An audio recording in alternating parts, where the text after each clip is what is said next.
Theories of learning is today's topic. అభ్యసన సిద్ధాంతాలు వివరిస్తున్నది Chandrasekhar. Hi viewers, నా పేరు చంద్రశేఖర్. మీరు చూస్తున్నారు కుట్టి టెట్ డిఎస్సి ప్రోగ్రామ్కి సంబంధించినటువంటి సమాచారం. ఇందులో మనము టెట్ డిఎస్సిలో కీలకమైనటువంటి సబ్జెక్టులైన మెథడాలజీ, సైకాలజీ లాంటి సబ్జెక్ట్స్ని డిస్కస్ చేసుకుంటూ ఉన్నాం. గత కొద్ది రోజులుగా 4-5 రోజులు చిన్న టెక్నికల్ ప్రాబ్లం ఉండడం వల్ల ఈ వీడియోస్ అనేటువంటివి చేయలేకపోవడం జరిగింది. సరే, ఇక ప్రతిరోజు మళ్ళీ మామూలుగానే మనం టెట్ డిఎస్సి ప్రోగ్రామ్కి సంబంధించినటువంటి అప్డేట్స్ కూడా అందించడం జరుగుతుంది. ఇక టెట్ డిఎస్సి అప్డేట్స్లో భాగంగా మనం చెప్పొచ్చే విషయం ఏంటంటే 15,000 వరకు టీచర్ పోస్టుల ఖాళీ ఖచ్చితంగా ఉంటుంది అంటున్నారు. అంటే అది ఒక మెగా డిఎస్సి అనేటువంటిదే మనం ఊహించుకోవాలి. ఇటీవల పేపర్లో వస్తున్న సమాచారం ప్రకారం టీచర్ల బదిలీలు పూర్తయిన తర్వాత వెంటనే మనకి క్లియర్ ఖాళీలు ఎన్ని ఉన్నాయి, వేకెన్సీస్ ఎన్ని ఉన్నాయనేటువంటిది క్లియర్గా తెలుస్తుంది. దాంతో పాటుగా ఏ సబ్జెక్టుకి ఎన్ని ఉన్నాయి, ఏ జిల్లాలో ఏ మాదిరిగా ఉన్నాయి, కొంచెం మార్పులు చేర్పులు జరిగే అవకాశము ఉంటుంది. ఇది జరుగుతుండగానే ప్రాసెస్లో మనకి ఇటీవల 15,000 ఖాళీలు అనేటువంటిది కూడా ఒక మంచి గుడ్ న్యూస్గానే దాన్ని మనం భావించాలి. సో ఇలాంటి పరిస్థితుల్లో వీలైనంత త్వరగా టెట్ డిఎస్సి కూడా జరిగే అవకాశం ఉంది. సో మీ ప్రిపరేషన్ని మాత్రం ఎట్టి పరిస్థితుల్లోని వదులుకోకుండా కొనసాగించమని విద్యార్థులందరికీ, మన ఉద్యోగార్థులందరికీ కూడా నేను కోరుకుంటున్నాను. ఇక రోజువారీగానే నేను ఒక రొటీన్ రిక్వెస్ట్ చేస్తున్నాను. మీరు మీ స్నేహితులకి ఎవరికైనా చెప్పండి. మీరు నచ్చినట్లయితే లైక్ చేయండి, సబ్స్క్రైబ్ చేయండి. ఈ వీడియోకి కనీసము ఒక 50 లైక్లను ఎక్స్పెక్ట్ చేస్తున్నాము. కాబట్టి ఈ వీడియో పూర్తయ్యే సమయానికి మీరు ఒక 50 లైక్లు ఇచ్చి, మీరు సమస్య మీకు సమాచారం మీకు నచ్చింది అనే ఒక భావనను నాకు కలిగించినట్లయితే మరింత ఉత్సాహంతో నేను పనిచేస్తాను. లైక్ చేయండి, షేర్ చేయండి, సబ్స్క్రైబ్ చేసుకోండి, గంట సింబల్ నొక్కండి. ఇవన్నీ రొటీన్గా నేను చెప్పేవి. ఇక ఈరోజు మనం చెప్పేటువంటి ఒక ముఖ్యమైనటువంటి quotation, don't sprint the marathon. Marathon అంటే మీకు అందరికి తెలుసు, లాంగ్ వాక్. స్ప్రింట్ అంటే మనకు తెలుసు 400, 500, 800 మీటర్లు స్పీడ్గా రన్ చేయటం, ఎంత తక్కువ టైంలో రన్నింగ్ చేయగలము.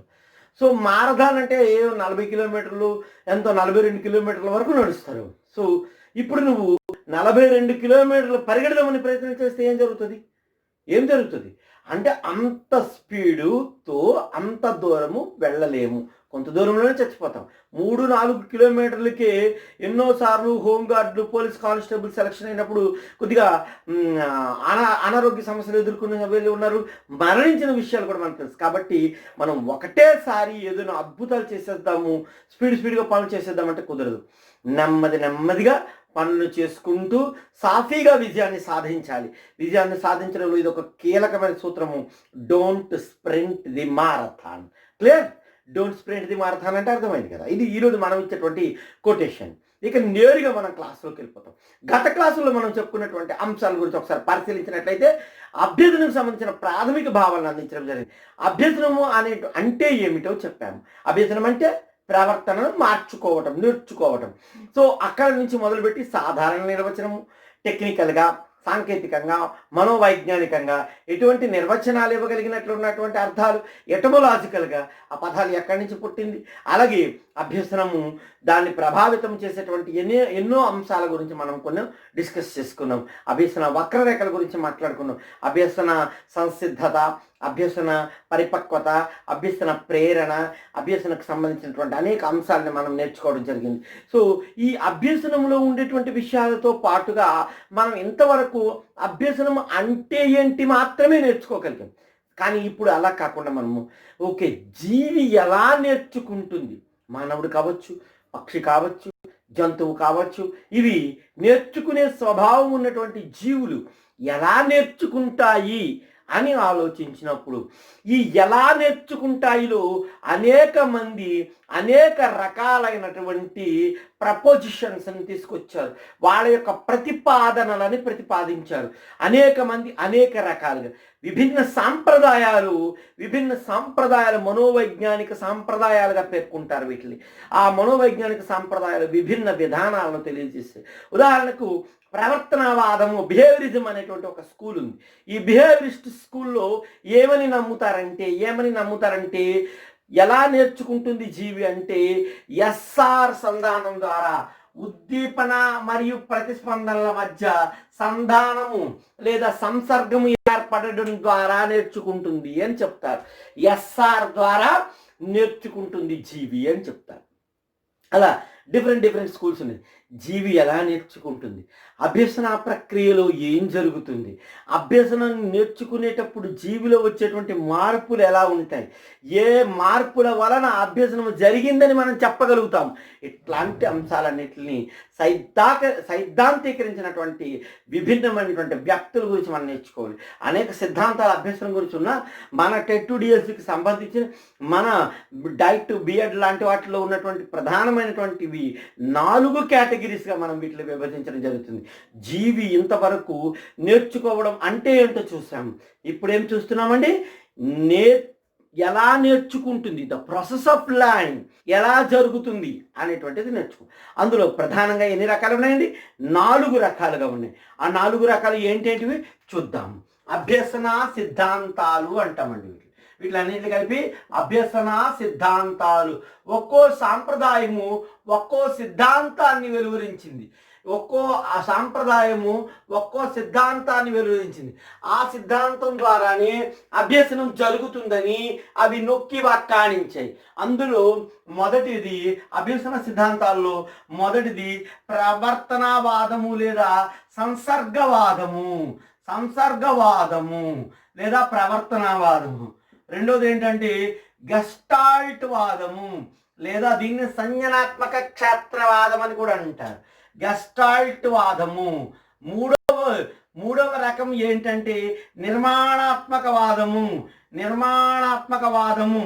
ఇది కన్స్ట్రక్టివిజం. ఇప్పుడు ప్రస్తుత బుక్లన్నీ కూడా దీని మీద ఆధారపడి ఉన్నాయి. మనం కూడా కన్స్ట్రక్టివిజంనే ఫాలో అవుతున్నాం. 4వది పరిశీలన విధానము, అభ్యసన. ఇలా పరిశీలన అభ్యసన సిద్ధాంతము. ఇలా డిఫరెంట్ టైప్స్ ఆఫ్ అభ్యసన సిద్ధాంతాలను మనం చెప్పొచ్చు. సో అభ్యసన సిద్ధాంతాలు ఎన్ని రకాలని చెప్తున్నామండి? 4 రకాలు. ఏంటండి 4 సాంప్రదాయాలు? ప్రవర్తనవాదము లేదా దాన్ని మనం ఏమంటామండి, సంసర్గవాదము అంటున్నాము. రెండోది ఏంటండి గెస్టాల్ట్ వాదము. మూడోది ఏంటండి, దీన్ని ఏమన్నా సంజ్ఞానాత్మక క్షేత్రవాదం అని పిలుస్తున్నాం. మూడోది నిర్మాణాత్మక వాదం, కన్స్ట్రక్టివిజం అంటాం. తెలుసు కదా, ఇప్పుడు మనకున్నటువంటి టెక్స్ట్ బుక్స్ అన్నీ కూడా ఇదే విధానంలో తయారు చేయబడి ఉన్నాయన్నటువంటిది మీకు అందరికీ తెలిసిన విషయమే. ఇక 4వది పరిశీలన అభ్యసనము. వీటిని అభ్యసన సిద్ధాంతాలన్నీ కూడా దేని మీద ఆధారపడి ఉంటాయంటే స్కూల్స్ ఆఫ్ సైకాలజీ. వీటిని మనోవైజ్ఞానిక సాంప్రదాయాలుగా మనం చెప్పడం జరుగుతుంది. సో సంసర్గవాదము, ప్రవర్తనవాదము, బిహేవియరిజం, అసోసియేషనిజం, కనెక్షనిజం, సంధానవాదం అని పిలువబడేటువంటిది సంసర్గవాదం. అలాగే సంజ్ఞానాత్మక క్షేత్రవాదము లేదా గెస్టాల్ట్ వాదము లేదా సమగ్రాకృతివాదము ఇలాంటి వాటిలో అంతర్దృష్టి అభ్యసనము, ప్రత్యక్షాల ద్వారా అభ్యసనము విన్నాం కదా పేర్లు. సంసర్గవాదము లేదా దీన్ని కనెక్షనిజం, మనం అసోసియేషనిజం, దీనికి సంబంధించినటువంటి దాంట్లో ముఖ్యంగా మనం నేర్చుకునేది ఏంటంటే పావ్లోవ్ శాస్త్రీయ నిబంధన సిద్ధాంతం, స్కిన్నర్ కార్యసాధక నిబంధన సిద్ధాంతం, థారండైక్ యత్న దోషాభ్యసన సిద్ధాంతం. ఇవన్నీ కూడా సంసర్గవాదాన్ని బలపరిచేటువంటి అభ్యసన సిద్ధాంతాలు. అంటే అభ్యసనం అనేటువంటిది ఉద్దీపన ప్రతిస్పందనల మధ్య సంధానము లేదా సంసర్గము లేదా ఒక బంధం ఏర్పడడం ద్వారా అభ్యసనం జరుగుతుందని నొక్కి వక్కాణించినటువంటి సిద్ధాంతంగా దేన్ని చెప్పొచ్చు? సంసర్గవాదము లేదా సంధానవాద సిద్ధాంతాలుగా మనం పేర్కొనవచ్చు. రెండవది గెస్టాల్ట్ వాదం. గెస్టాల్ట్ వాదులు ఏం చెప్తారంటే అభ్యసనం అనేది ఏదో ఎస్ఆర్ల మధ్య సంబంధం కాదు, ఏదో ప్రయత్నించి ఎప్పుడో నేర్చుకునే నైపుణ్యం లాంటిది కాదు. తటాలున మెదడులో మెరిసే ఒక ఆలోచన, ఒక మెరుపు లాంటి ఆలోచన. ఆ ఆలోచన ద్వారా ఒకసారి నేర్చుకున్నాక ఆ జీవితకాల పర్యంతం ఆ విషయానికి మరి ఎటువంటి అభ్యసనం అవసరం లేదు. ఇంకా నేరుగా ఎక్కడైనా దాన్ని వినియోగించుకోవచ్చు అని చెప్పినటువంటి వాళ్ళు గెస్టాల్ట్ వాదులు లేదా సంజ్ఞానాత్మక క్షేత్రవాదులు. అందులో ప్రధానంగా మనము కొఫ్కా మొదలైనటువంటి వారి సిద్ధాంతాలను కూడా మనం అందులో చదవడం జరుగుతుంది. ముఖ్యంగా అంతర్దృష్టి అభ్యసనాన్ని చెప్పినటువంటి కుహ్లార్ గురించి కానీ, ప్రత్యక్ష అభ్యసనాన్ని చెప్పినటువంటి కొఫ్కా గురించి కానీ చాలా క్లియర్గా మనం దాంట్లో డిస్కస్ చేయడం జరుగుతుంది. ఇంకా నిర్మాణాత్మకవాదం. నిర్మాణాత్మకవాదానికి చెందినటువంటి వ్యక్తులు ఎవరయ్యా అంటే జీన్ పియాజే అండ్ వైగోట్స్కీ, లెవ్ సెమోవిచ్ వైగోట్స్కీ, వీళ్ళిద్దరు కూడా నిర్మాణాత్మకవాదం. జీన్ పియాజే అనగానే మనకి తెలుసు ఆయన సిద్ధాంతము ఏంటండి? సిద్ధాంతం ఆయనది సంజ్ఞానాత్మక సిద్ధాంతం. సంజ్ఞానాత్మక వికాసంలో మనం దాని గురించి డిస్కషన్ చేయడం జరుగుతుంది. రెండోది సెమోవిచ్ వైగోట్స్కీ, లెవ్ సెమోవిచ్ వైగోట్స్కీ, సాంఘిక సాంస్కృతిక అభ్యసన సిద్ధాంతం. దీన్ని ప్రతిపాదించిన వారు వైగోట్స్కీ సిద్ధాంతం దేనికి సంబంధించింది? నిర్మాణాత్మకవాదానికి సంబంధించినటువంటి సిద్ధాంతం. ఇక చివరిది పరిశీలనవాదము, బంధూరాకు చెందినటువంటి పరిశీలనవాదం. ఈ 4 వాదాలు, ఈ 4 సంప్రదాయవాదులు అభ్యసనము జీవిలో ఎలా జరుగుతుంది అని చెప్పారు. అభ్యసనము జీవిలో ఎలా జరుగుతుందని చెప్పిన వాటి వాదాలు 4. చాలా ముఖ్యమైనదండి ఇది. ఎందుకంటే ప్రశ్నలను ఈ క్రింది వాణిలో ప్రవర్తనవాద సంసర్గవాదానికి చెందనిది ఏది ఇలా బిట్టి అడగొచ్చు. ఈ ఆప్షన్స్లో మనకి సంసర్గవాదానికి చెందనిది ఏది అని అడిగినప్పుడు పావులో శాస్త్రీయ నిబంధన సిద్ధాంతము, కార్యసాధక నిబంధన సిద్ధాంతము, యత్న దోష అభ్యసన సిద్ధాంతము, అంతరదృష్టి అభ్యసన సిద్ధాంతము. అంతరదృష్టి అభ్యసనం కదా. గంటకు లాలాజలం ఊరడం అనేది ఈ వాదానికి చెందినది. 4 ఆప్షన్స్ ఇచ్చారు అనుకోండి. గంటకి లాలాజలం ఊరడము అంటే ఎస్ఆర్ కనెక్షన్. ఎస్ఆర్ కనెక్షన్ ప్రవర్తనవాదాన్ని లేదా సంసర్గవాదాన్ని బలపరుస్తుంది. అలా చెప్పొచ్చు. బోధనా యంత్రాలు ఈ వాదం యొక్క ఉత్పత్తిగా చెప్పవచ్చు.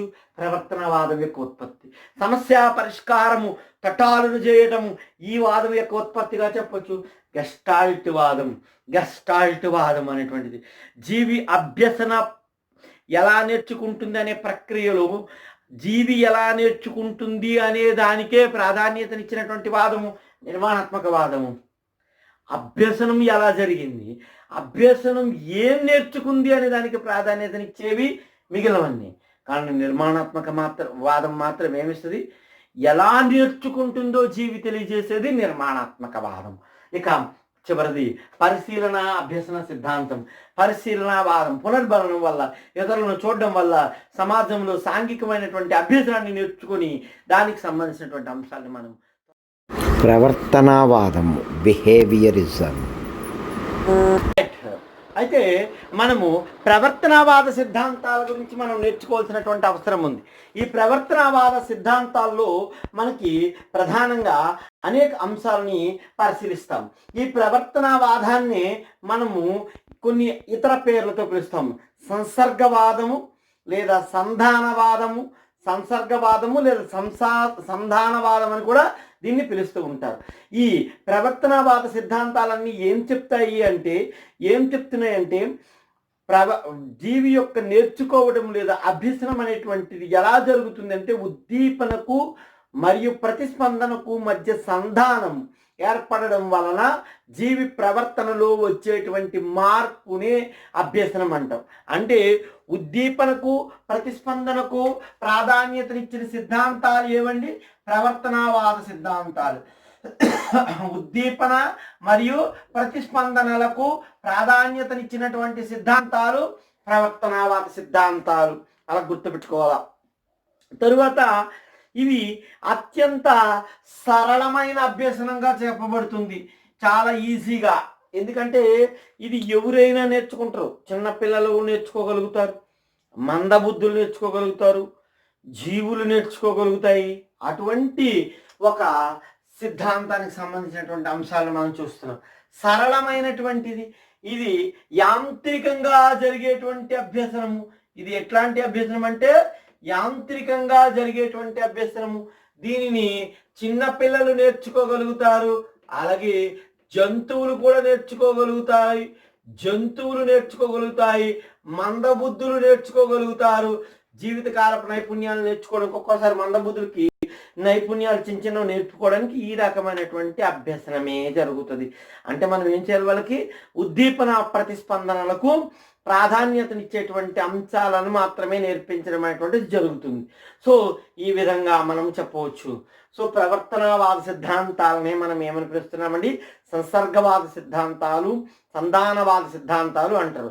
This is nothing but the school of psychology, ఈ behaviourism or connectionism or associationism. Associationism always gives the importance to the stimulus and response. Okay, ఇలా స్టిమ్యులస్ రెస్పాన్స్కి ఇంపార్టెన్స్ ఇచ్చేటువంటి సిద్ధాంతాలని మనము సంసర్గవాద సిద్ధాంతాలు అంటాం. ఇందులో అభ్యసనం చాలా సరళముగా జరుగుతుంది, అభ్యసనము చాలా యాంత్రికంగా జరుగుతుంది, అభ్యసనము పసిపిల్లలలో జరుగుతుంది, అభ్యసనము జంతువులలో జరుగుతుంది, అభ్యసనము మందబుద్ధుల్లో జరుగుతుంది. ఇలా అభ్యసనానికి సంబంధించినటువంటి విషయాలలో ప్రవర్తనావాదము ఒక ప్రవర్తన అనేటువంటిది ఉద్దీపనకు ప్రతిస్పందనలకు మధ్యన బంధం ఏర్పరచడమే అని చెప్పేటువంటిది ప్రవర్తనవాద సిద్ధాంతాలు. ఇందులో ప్రధానంగా మనము 4 రకాలైనటువంటి వ్యక్తులను చూడొచ్చు, 3 మేజర్ సిద్ధాంతాలను చూడొచ్చు. అయితే ఎవరెవరు వాళ్ళకు సంబంధించిన సమాచారాన్ని చూస్తే మనకి శాస్త్రీయ నిబంధనము ఒకటి ఏంటండి, శాస్త్రీయ నిబంధనము, నిబంధన అభ్యసనం అంటాము దీన్ని, శాస్త్రీయ నిబంధన. దీన్ని ప్రతిపాదించిన వారు ఇవాన్ పావ్లోవ్. రెండోది మీకు అందరికీ కూడా తెలుసు, కార్యసాధక నిబంధనం. ఈ కార్యసాధక నిబంధనాన్ని ప్రతిపాదించిన వారు స్కిన్నర్. ఇక మూడవది యత్నదోష అభ్యసన సిద్ధాంతం. దీన్ని ప్రతిపాదించిన వారు థార్న్డైక్. ఇలా మనకి ప్రధానంగా సంసర్గవాద లేదా ప్రవర్తనవాద సిద్ధాంతాలు చెప్పుకోవచ్చు. అయితే శాస్త్రీయ నిబంధనలు అనేక అంశాలను జోడించినటువంటి వ్యక్తి జేబీ వాట్సన్. సో శాస్త్రీయ నిబంధనని ఎక్కువగా ఎవరి పేరుతో మనం చెప్తామంటే పావ్లోవ్తో పాటుగా జేబీ వాట్సన్ కూడా నిబంధితోద్దీపన అభ్యసనం అనేటువంటి ఒక భాగాన్ని ఆయనే ప్రతిపాదించడం అనేటువంటిది జరిగింది. సో మనకు తెలియాల్సింది ఏంటంటే సంసర్గవాద సిద్ధాంతాల్లో మనకి ప్రధానంగా 3 సిద్ధాంతాల గురించి మన సిలబస్లో చర్చించుకుంటాము. అందులో మొదటిది శాస్త్రీయ నిబంధనము, పావ్లోవ్ ప్రతిపాదన. రెండోది కార్యసాధక నిబంధనము, స్కిన్నర్ ప్రతిపాదన. మూడవది యత్నదోషాభ్యసనము, థార్న్డైక్ ప్రతిపాదించినటువంటి క్లాసికల్ కండిషనింగ్, శాస్త్రీయ నిబంధనం, సాంప్రదాయ నిబంధన సిద్ధాంతము లేదా శాస్త్రీయ నిబంధన సిద్ధాంతము అని కూడా దీన్ని పిలుస్తారు. దీనినే మరొక పేరు ఉద్దీపన ప్రాధాన్యత సిద్ధాంతము అంటారు. దీన్ని ఎస్ టైప్ థియరీ అని కూడా అంటారు. ఎస్ టైప్ థియరీ లేదా టైప్ 1 కండిషనింగ్ అని కూడా పిలుస్తారు. శాస్త్రీయ నిబంధనలు ఇతర పేర్లను కూడా మనం చాలా ముఖ్యంగా గుర్తుపెట్టుకోవాలండి. ఇతర పేర్లను కూడా అడిగిన సందర్భాలు ఉన్నాయి. శాస్త్రీయ నిబంధనాన్ని ఏమని పిలుస్తున్నాము, సాంప్రదాయ నిబంధన సిద్ధాంతం అని కూడా పిలుస్తాము. నిబంధిత ఉద్దీపన దీంట్లోనే ఒక భాగంగా వస్తుంది. సో ప్రధానంగా మనం దీంట్లో ప్రధానంగా ఉద్దీపనకి ప్రాధాన్యతనివ్వడం వల్ల దీన్ని మనము ఎస్ టైప్ సిద్ధాంతం అని పిలుస్తాము. ఎస్ టైప్ కండిషనింగ్, ఉద్దీపన ప్రాధాన్యత సిద్ధాంతము అని పిలుస్తాము. సాంప్రదాయ నిబంధనము లేదా శాస్త్రీయ నిబంధనము లేదా ఎస్ టైప్ నిబంధనము లేదా ఉద్దీపన ప్రాధాన్యత, ఇలాంటి పేర్లన్నీ కూడా మనము దీనికే చెప్పుకోవచ్చు. సో మారు పేర్లను కూడా గుర్తుపెట్టుకోవాల్సిన అవసరం ఉంది. దీన్ని శాస్త్రీయ నిబంధనాన్ని ప్రతిపాదించిన వారు రష్యా దేశానికి చెందినటువంటి ఇవాన్ పెట్రోవిచ్ పావ్లోవ్. తన పేరేంటండి, ఇవాన్ పెట్రోవిచ్ పావ్లోవ్. సో ఈ పావ్లోవ్ సిద్ధాంతంగా కూడా దీన్ని చాలా మంది చదువుతూ ఉంటారు. సో ఈ పావ్లోవ్ రష్యా దేశంలోని అనేక ప్రయోగాలు చేసేవారు. ఆ ప్రయోగాలు దేనికి సంబంధించినవంటే ఫిజియాలజీకి సంబంధించిన, శరీర ధర్మశాస్త్రవేత్త పావ్లోవ్ సైకాలజిస్ట్ కాదు. ఎప్పుడన్నా క్రింది వారిలో సైకాలజిస్ట్ ఎవరు, కాని వారెవరు, అయిన వారెవరు అని అడిగినప్పుడు మీకు తేడా తెలియాలి కదా. సో పావ్లోవ్ శరీర ధర్మ శాస్త్రవేత్త, ఫిజియోలజిస్ట్. రష్యా దేశానికి చెందినటువంటి ఫిజియోలజిస్ట్ అయినటువంటి ఇవాన్ పెట్రోవిచ్ పావ్లోవ్ జీర్ణ గ్రంథుల మీద పరిశోధన చేస్తూ the work of digestive glands అనే గ్రంథాన్ని రచించారండి. వెరీ ఇంపార్టెంట్ ఇది. The work of digestive glands, the work of digestive glands. ఇది ఒకసారి మనకి టెట్లో ఇవ్వడం జరిగింది. The work of digestive glands అనే పుస్తకాన్ని రచించింది ఎవరు? సో ఇలా మనం ఎవరైనా ఒక సైకాలజిస్టు కానీ లేదా మనం ఇందులో చదువుకునే వ్యక్తుల యొక్క రచనల్ని ముఖ్యంగా చెప్పుకోవాలి. సో ఇక్కడ ఫిజియాలజిస్ట్ అయినటువంటి పావ్లోవ్ రచించిన గ్రంథము the work of digestive glands. ఇతనిది ఇంకొక గ్రంథం కూడా ఉంది, the conditioned reflexes. The conditioned reflexes ఇది కూడా నిబంధన సహిత ప్రతిచర్యలు, కండిషన్డ్ రిఫ్లెక్సెస్. సో ఇలా మనకి రెండు గ్రంథాలు, these are very important for the TET and DSC. TET డిఎస్సిలో ఎక్కువగా అడగడానికి అవకాశం ఉన్నటువంటి గ్రంథాలు ఏంటండి? The work of digestive glands, ఇది ఆల్రెడీ మన టెట్లో ఇచ్చున్నాడు. సో ఇది important. Next the conditioned reflexes, నిబంధన సహిత ప్రతిచర్యలు, నిబంధన సహిత ప్రతిచర్యలు అని అర్థమండి. 1904 సంవత్సరంలో ఇతనికి నిబంధన సహిత ప్రతిచర్యల అధ్యయనం వలన నోబెల్ బహుమతి, ప్రపంచంలో అత్యున్నతమైనటువంటి బహుమతి అయినటువంటి నోబెల్ బహుమతిని కూడా ఆయన పొందడం జరిగింది. సో మనం గుర్తుపెట్టుకోవాల్సిన వ్యక్తి ఎవరండి? Ivan Petrovich Pavlov. ఇతని సిద్ధాంతం ఏంటండి? శాస్త్రీయ నిబంధనము లేదా సాంప్రదాయ నిబంధన సిద్ధాంతము లేదా ఎస్ టైప్ నిబంధన సిద్ధాంతము లేదా ఉద్దీపన ప్రాధాన్యత సిద్ధాంతము. ఇది ఇంపార్టెంట్. నెక్స్ట్ దీని వారి పేర్లు కూడా ముఖ్యమని చెప్పుకున్నాం. అలాగే ఈ రష్యా దేశానికి చెందినటువంటి ఇవాన్ పావ్లోవ్ రచించినటువంటి గ్రంథాలు ఏంటంటే చెప్పుకున్నామండి, the work of digestive glands, రెండోది ఏంటండి ద కండిషన్డ్ రిఫ్లెక్సెస్. ఇలా ఈ రెండు గ్రంథాలు రాసిన వ్యక్తి కూడా ఎవరండి? పావ్లోవ్ అని మనం చెప్పుకోవాలి. పావ్లోవ్ ఏ శాస్త్రవేత్త అంటే శరీర ధర్మ శాస్త్రవేత్త, ఫిజియోలజిస్ట్, సైకాలజిస్ట్ కాదు. మరి పావ్లోవ్ యొక్క ఈ కాన్సెప్షన్స్ అన్నీ కూడా సైకాలజీలోకి మళ్ళించి సైకాలజీ వైపు మార్చిన వ్యక్తి ఎవరంటే అత్యుత్తమ బిహేవియరిస్ట్గా సైకాలజీలో మనం చెప్పుకునేటువంటి జేబి వాట్సన్. వాట్సన్ తెలుసు కదా మనకి, నిబంధితోద్దీపన అభ్యసనాన్ని ప్రవేశపెట్టాడు. ఈ పావ్లోవ్ ప్రయోగంలోని ఒక ప్రయోగంగా ఆల్బర్ట్ అనే అతని మీద తెల్లని ఎలుకతో ప్రయోగాలు చేస్తాడు. ఆ టాపిక్ కూడా మనం చర్చించుకుందాం. సో మీన్ వైల్ మొదట మనం తెలుసుకోవలసినటువంటి అంశాలు ఏంటంటే ఈ రెండు గ్రంథాలు గుర్తుపెట్టుకోవాలా. ఈ ఫిజియాలజిస్ట్ యొక్క భావనలన్నీ కూడా సైకాలజీలోకి మార్చినటువంటి వ్యక్తి ఎవరు? JB Watson. జేబి వాట్సన్ మార్చి ఉన్నారు. సో నిబంధన సహిత అభ్యసనానికి గాను ఎవరికి? కండిషన్ రిఫ్లెక్సెస్ మీద వర్క్ చేసినందుకు గాను ఇవాన్ పావ్లోవ్కి 1904లో నోబెల్ ప్రైజ్ కూడా వచ్చింది. అత్యుత్తమైనటువంటి సైన్స్లో బహుమతిగా మనం దాన్ని పరిగణిస్తాం, మీకు తెలిసిన విషయం. కాబట్టి ఇంకా మనము ముందుకు వెళ్ళినట్లయితే ఈ ఇవాన్ పావ్లోవ్ దీన్ని ప్రయోగాన్ని ప్రారంభించేటువంటి ముందు కొన్ని అంశాలు ఆయన దేని మీద అంటే కుక్కల మీద ప్రయోగం చేస్తూ ఉన్నప్పుడు, digestive glands of the dogs మీద ప్రయోగాలు చేస్తూ ఉన్నాడు. కుక్కల మీద ప్రయోగాలు చేస్తూ ఉన్నప్పుడు ఈ ప్రయోగాల్లో అతను ఒక దృగ్విషయాన్ని గమనించాడు. ఫినామినా అన్నమాట, అంటే అన్యాచురల్ సిచ్యువేషన్ ఏంటంటే మామూలుగా కుక్కకి రోజు ఆహారం ఇస్తూ ఉంటారు, ప్రయోగాలు చేస్తున్నారు కదా. అతను digestive glands of the dogs మీద ప్రయోగాలు చేస్తున్నాడు. కుక్కకి రోజు ఆహారం ఇస్తున్నటువంటి సమయంలో ఆహారం చూసినప్పుడు కుక్క నోట్లో లాలాజలం ఊరడం సర్వసాధారణమైనటువంటి విషయమే. కానీ ఎప్పుడైతే ఆ కుక్క దానికి ఆహారం పెట్టే ఫీడర్ యొక్క అడుగులు చప్పుడు విందో అప్పుడు కూడా అది లాలాజలాన్ని ఊరించడం. అరే, ఆహారానికి లాలాజలం ఊరడం అనేది సర్వసాధారణమైన విషయమే. కానీ ఎప్పుడైతే ఆ ఫీడర్ యొక్క అడుగుల చప్పుడు, ఆహారం పెట్టేవాడు అడుగుల చప్పు కూడా ఇది ఎందుకు లాలాజలం ఊరిస్తుంది, లాలాజలం ఎందుకు ఊరుతుంది అని ఊహించాడు. అలా ఊహించినప్పుడు అతనికి ఒక విషయము అర్థమైంది. కేవలము ఉద్దీపన సహజంగానే ఉండక్కర్లేదు. కేవలము ఉద్దీపన అనేటువంటిది సహజంగానే ఉండాల్సిన అవసరం లేదు. అసహజ ఉద్దీపనకి కూడా సహజ ప్రతిస్పందనను తెప్పించవచ్చు. అసహజ ఉద్దీపనకి కూడా సహజ ప్రతిస్పందన. సహజ ఉద్దీపనకు సహజ ప్రతిస్పందన సర్వసాధారణము.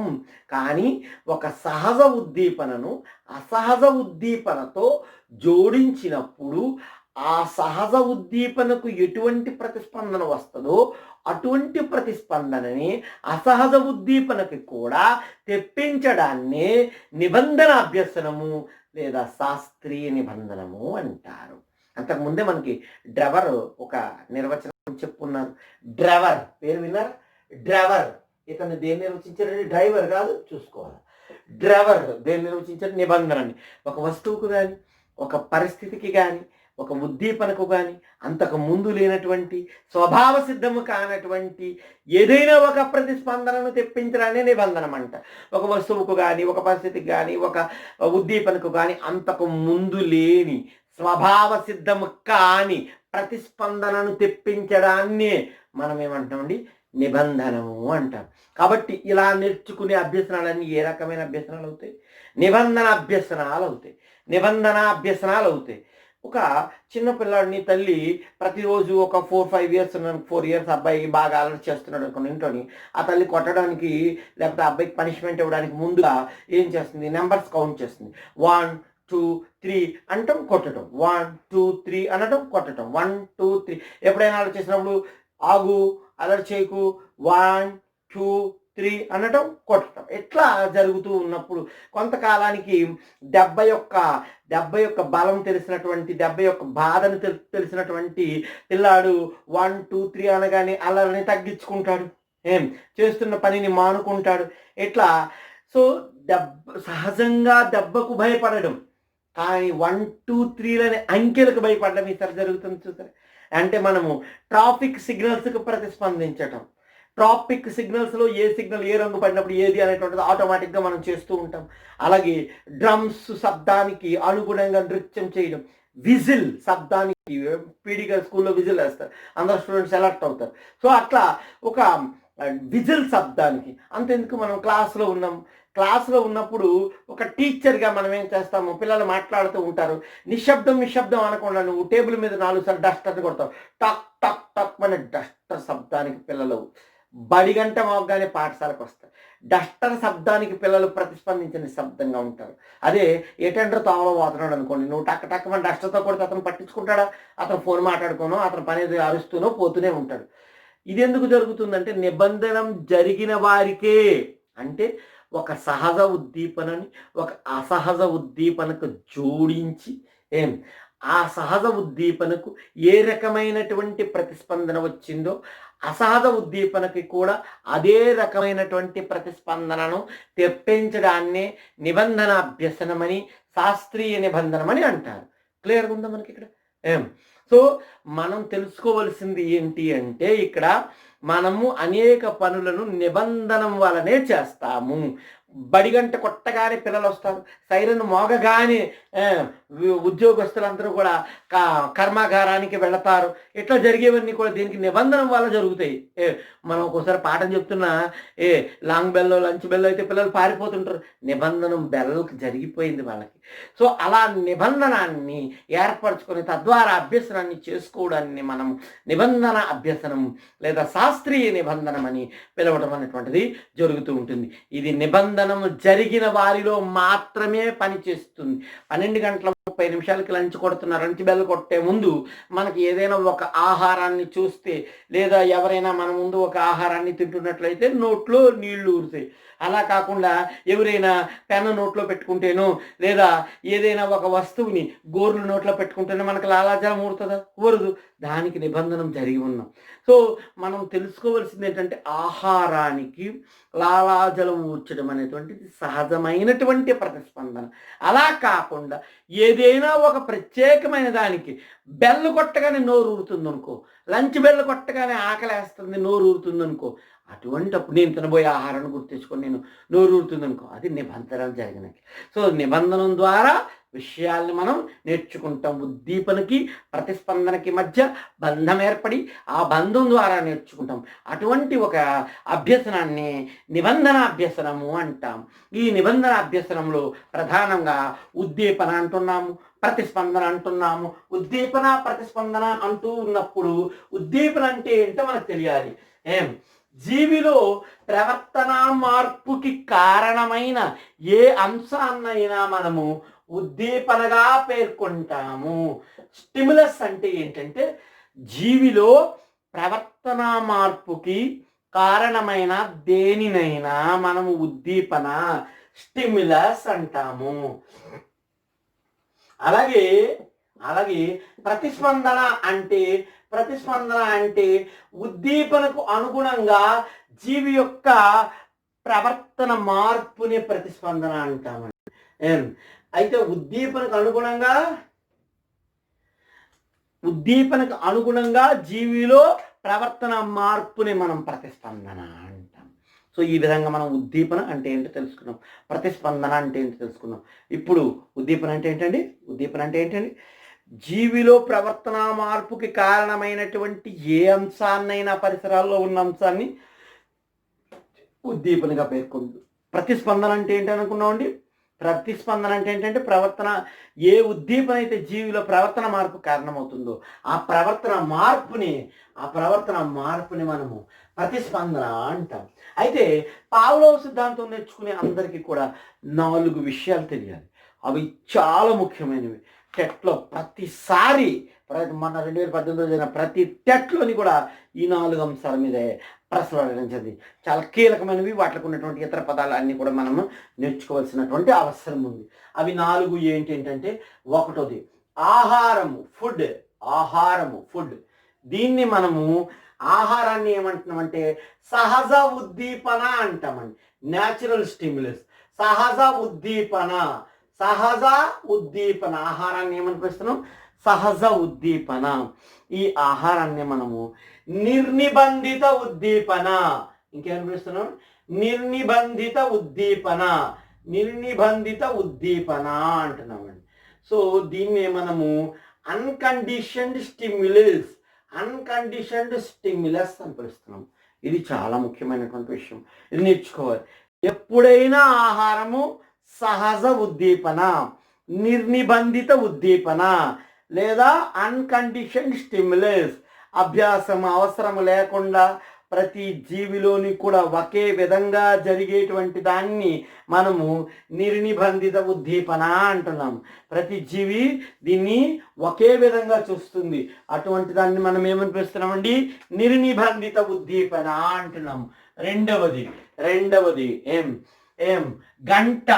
గంట శబ్దాన్ని మనం ఏమని పిలుస్తున్నామంటే, గంట శబ్దాన్ని మనము అసహజ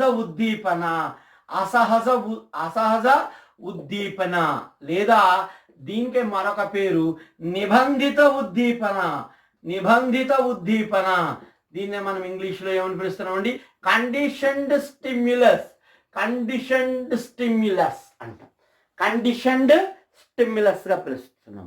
మూడవ అంశము ఆహారానికి లాలాజలం.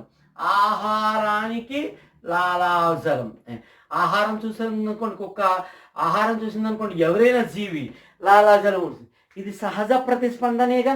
ఇది ఏమవుతుందండి? సహజ ప్రతిస్పందన. దీన్నే మనము చెప్పండి నిర్నిబంధిత ప్రతిస్పందన అంటున్నాం. దీన్నే మనం ఏమంటున్నాం? నిర్నిబంధిత ప్రతిస్పందన. అన్కండిషన్డ్ రెస్పాన్స్ అని పిలుస్తాము.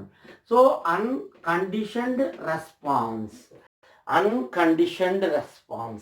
నాలుగోది గంటకు లాలాజలం ఊరడం.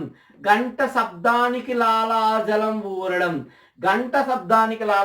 ఊరడం అసహజ ప్రతిస్పందన. ఎక్కడైనా జరుగుతుందా? ఏ కుక్కైనా గంట కొడితే ఆ లాలాజలం ఊరుతుందా? ఏ కుక్కైనా గంట కొడితే ఆహారం పెడతారని అనుకుంటుందా? అభ్యసనం జరిగిన దాంట్లో మాత్రమే జరుగుతుందని చెప్పుకున్నాం. కాబట్టి గంటకు లాలాజలం అనేటువంటిది ఏమవుతుందండి అసహజ లేదా నిర్నిబంధిత నిబంధిత ప్రతిస్పందన నిబంధిత ప్రతిస్పందనని మనం ఇంగ్లీష్లో ఏమంటున్నామండి కండిషన్డ్ రెస్పాన్స్ సిఆర్ అని పిలుస్తామండి సిఆర్.